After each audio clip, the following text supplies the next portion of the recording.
of terror coursed from her throat to her stomach and sent tremors up and down her arms and legs. The humming, once a deep baritone, was becoming higher pitched.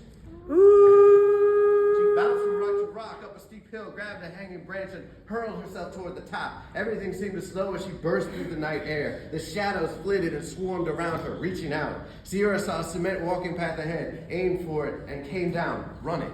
Something about these spirits buffeted her, kept her afloat. She was protected. She could feel it all over her body, like the same faint glow the spirits emitted radiated from her too. She shot forward, barely conscious of her feet moving at all. The path led to a clearing, and beyond that would be the long meadow, and then Grand Army Plaza. She pumped harder. The trees became a blur on either side of her. Where was Robbie?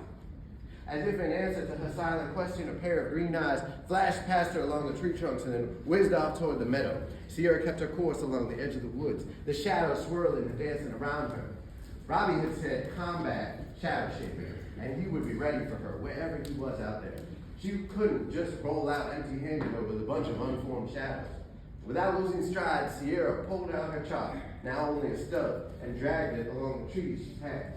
When she tagged more than a dozen chunks, she doubled back, the spirit still storming along with her in long strides. She raised one arm and then retraced her steps, tapping each chalk mark as she passed. The shards of green burst to life as spirits danced through her.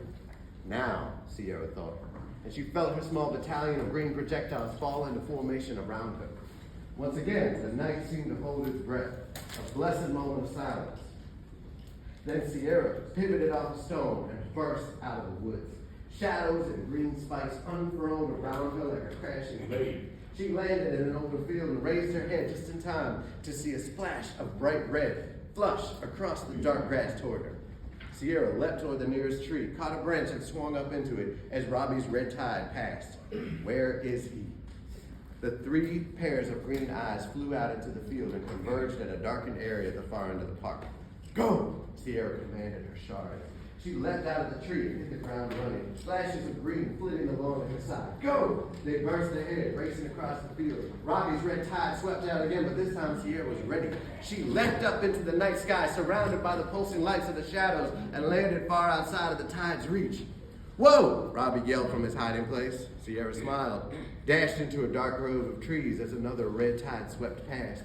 She crept through the underbrush, finished off her chalk on a nearby tree trunk, and shaped four more spirits into the jagged lines. Eyes, she called silently. The six eyes appeared on the ground before her, lead the way. They sped off. Shards, when the eyes find him, strike. She walked briskly through the woods as the shards dashed ahead. But be gentle. Sierra strode out into the field toward the darkness, watching the burst of light as her spirit soldiers converged on Robbie. Something red flashed, but then vanished. Ow! Robbie yelled. What happened? Sierra called. Ow, call them off. Thanks, Sierra. You won. I get it. Back, Sierra thought. Fall back. Sorry, I'm still getting the hang of it. Do you give up? Yes, jeez. Robbie stumbled out of the darkness, his face smudged with green streaks. Where did you learn to do all that? He was smiling in spite of himself. Sierra could tell it was one of those smiles that couldn't be held back or tempered. She just shrugged. I mean, it just seemed natural, I guess. She wasn't really sure what had happened. Had all that flying through the air just been her excitement at being part of this magical new world, or was something else at play? Either way, she felt amazing. Let's do it again. Thank you.